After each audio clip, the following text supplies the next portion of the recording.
notabene ini menunjukkan adanya keterlibatan instansi negara, badan intelijen negara.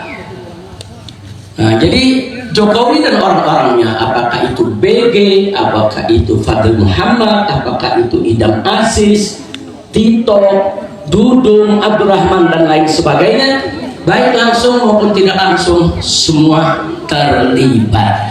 Dan kami akan kejar mereka secara hukum, baik dari dunia sampai akhirat.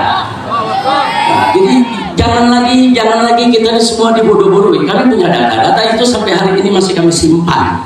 Sekali lagi masih kami simpan. Adapun pemeriksaan Komnas HAM, saudara, secara umum ya ada bagusnya. Tapi lucunya, semenjak Komnas HAM itu bekerja sampai hari ini, Komnas HAM tidak pernah menanyakan saya, memanggil saya, meminta keterangan dari saya, baik secara lisan maupun secara tulisan. Padahal peristiwa KM 50 target utamanya adalah saya.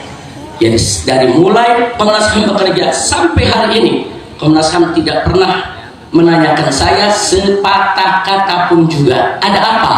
Mestinya kalau Komnas HAM itu profesional, dia harus menanyakan. Justru target utamanya mesti ditanya, kenapa, ada apa. Nah, tapi ternyata sama sekali tidak. Nah, karena itu sekali lagi saya tidak ingin bicara panjang lebar di sini, tapi terlalu banyak nama-nama yang terlibat, saudara, dan semua kita catat. Ada 35 nama aparat yang kami catat. Dari yang pangkatnya jenderal sampai yang pangkatnya di bawah, semua kami catat orang-orang yang terlibat daripada peristiwa KM 50. Di sana kita lihat, saudara, ada Kombes Polisi TB Adi Hidayat, dulu menjabat sebagai Diskrimum Polda Metro Jaya. Ini yang memberikan surat tugas untuk terus menguntit, saudara, saya sekeluarga. Surat tugasnya resmi yang menandatangani orang ini. Orang ini sama sekali tidak dipecat, bahkan pangkatnya dinaikkan. Sekarang sudah dapat bintang. Nah, kemudian masih ada lagi AKBP Handik Zusen, baru 3 hari yang lalu pangkatnya juga dinaikkan di Polda Metro Jaya. Kemudian masih ada AKBP Widi Irawan, saudara. Ini yang diduga yang menjadi supir mobil Land Cruiser kita. Masih ada AKBP Rulian Sauri, ini yang diduga melakukan pemindahan jenazah daripada 6 laskar. Kemudian masih ada Ibda Muhammad Yusmin Kohrela, ini yang diduga sebagai algojo eksekutor daripada KM 50. Masih ada Bribka Faisal Asbi Alia, ini juga termasuk eksekutor. Masih ada Bribka Adi Ismanto, masih ada Bribka Guntur Pamungkas, masih ada Bribtu Fikri Ramadan Tawainella, dan lain sebagainya. Bahkan secara sistematis para buzzer digerakkan untuk membenarkan tindakan polisi dan menyalahkan daripada para syuhada KM 50. Bahkan ada buzzer yang kirim rangkaian bunga mengucapkan selamat kepada Polda Metro Jaya atas berhasilnya membunuh 6 laskar. Ini semua kita rekam dan semua kita catat. Nama-nama orangnya ada, saudara, foto-fotonya semua ada.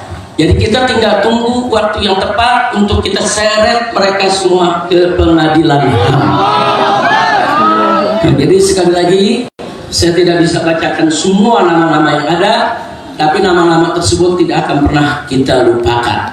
Dan alhamdulillah, mobil yang dipakai oleh para syuhada ketika mereka ditembaki, mobilnya ada di depan sana. Anda udah lihat di bangun museum. Di situ ada mobil yang digunakan oleh para laskar dan itu menjadi barang bukti. Jadi sengaja kita simpan sebagai barang bukti. Begitu nanti pengadilan HAM digelar, maka ini merupakan salah satu bukti barang yang harus ditunjukkan di pengadilan. Tidak sampai di situ. Kalau kita bicara novum, tadi sudah dibahas oleh Dr. Fadillah, perlu kita ketahui novum yang kita punya sebetulnya bukan hanya CCTV KM 50, tapi tidak jauh dari pintu tol Kerawang Timur ada sebuah hotel, yaitu Novotel. Hotel tersebut saudara juga punya CCTV yang merekam aksi penembakan para aparat terhadap 6 syuhada kita. Tapi hotel tersebut kemudian didatangi oleh para aparat dan CCTV-nya semua disita. Jadi CCTV milik hotel, CCTV milik KM50 semua adalah bukti kuat tentang terjadinya pembantaian. Tidak betul kalau Laskar melawan, tidak betul ada peristiwa saling tembak menembak. Tapi insya Allah satu saat kita akan dapatkan semua CCTV tersebut untuk kita bisa seret semua yang ada. Dan subhanallah, Allah maha adil ya Pak. Allah maha adil. Ternyata tidak kurang dari 7 orang yang terlibat dalam pembantaian KM50 adalah anggota Satgasus Merah Putih Sambo. Resmi saudara masuk, termasuk yang tadi saya sebutkan namanya, yaitu Hadik Yusen.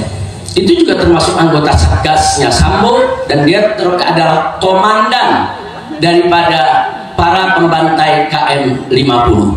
Nah, jadi sekali lagi kami sudah dapat itu nama semua, kami sudah dapat berbagai macam keterangan yang tidak kami bisa sebutkan pada saat ini, tapi kami akan ungkap pada saatnya begitu digelar pengadilan HAM untuk KM50 insya Allah. Bahkan Sambo sendiri dengan Henry Kurniawan. Henry Kurniawan ini saat itu pangkatnya Irjen polisi keturunan Cina.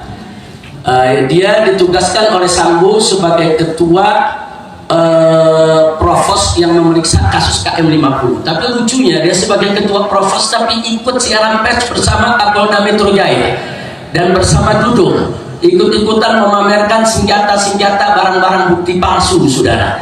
Mestinya provos itu memeriksa, bukan provos itu malah ikut meloloskan barang-barang bukti palsu yang ada. Tapi akhirnya yang bersangkutan ketangkep terlibat dalam kasus Sambo, dan di pengadilan dia mengaku bahwa CCTV KM50 dia yang sapu bersih semuanya. Dan Sambo pun dalam pengadilan saat ditanya oleh jaksa juga mengaku ya dia terlibat untuk membersihkan CCTV yang ada di KM50.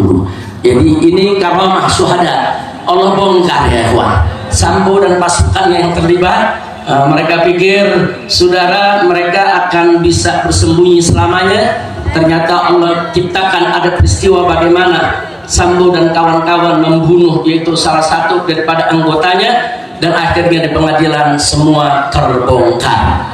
Nah, karena itu kepada Bapak Kapolri kita ingatkan sekali lagi janjinya di depan DPR MPR yang siap mengupas kembali kasus KM50 kalau ada novum baru.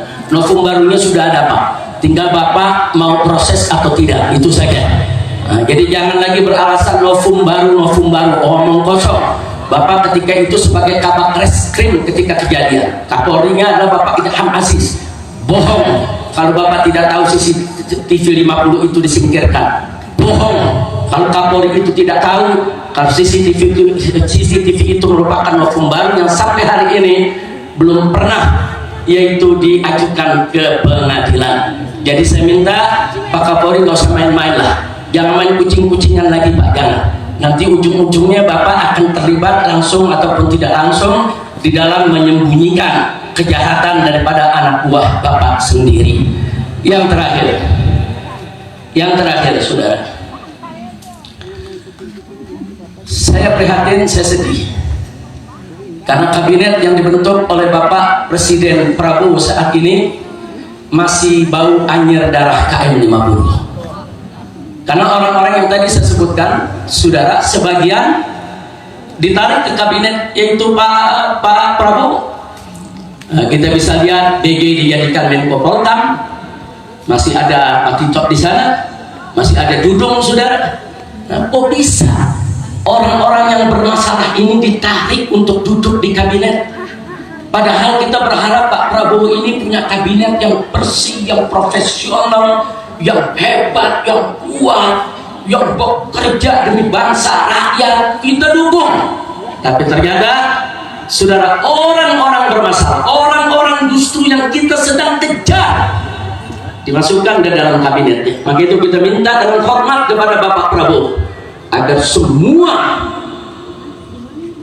oknum yang ada di dalam kabinet Bapak baik yang diduga kuat terlibat korupsi atau terlibat judi online atau terlibat pembantaian warga sipil atau terlibat di dalam perusakan demokrasi di Indonesia, tolong diresafel Pak, tolong diberhentikan, tolong dibersihkan kabinet Bapak, agar seluruh bangsa Indonesia, para habaib dan kiai menjadi bulat untuk mendukung Bapak, bulat untuk menyokong Bapak, bulat untuk membantu Bapak memimpin Indonesia sehingga Indonesia bisa adil, makmur dan sejahtera.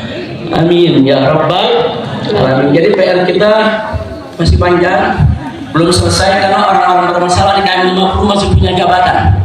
Kalau masih punya jabatan berarti masih dilindungi. Karena masih dilindungi berarti tantangannya masih berat. Tapi nggak usah khawatir.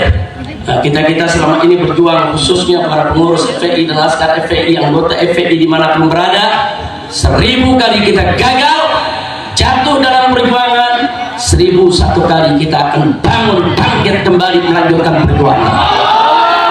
Tidak ada kata putus asa dalam perjuangan kita. Setuju berjuang? Takbir. Allahu Akbar. Sallu ala Nabi. Nah itu saja. Yang terakhir, akhirnya saya mau kabarkan kepada Dr. Fadila dan kawan-kawan, Dr. Egi dan semuanya, insya Allah dalam waktu dekat kita akan menggelar Munas KM 50.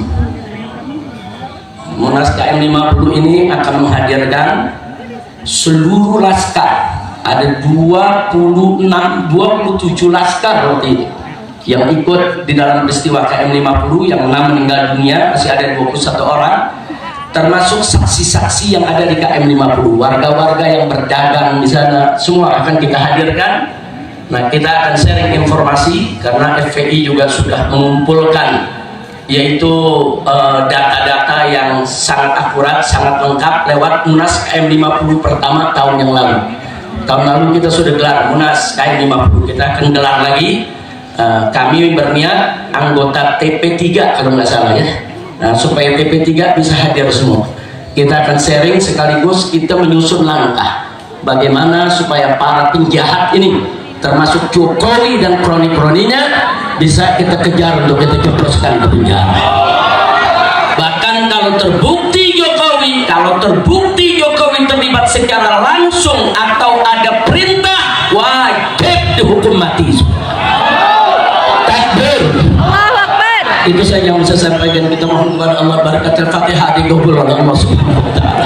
Amin. Bismillahil Fatihah. A'udzu billahi minasyaitonir rajim. Bismillahirrahmanirrahim. Alhamdulillahirabbil alamin. Maliki yaumiddin. Iyyaka na'budu wa iyyaka nasta'in.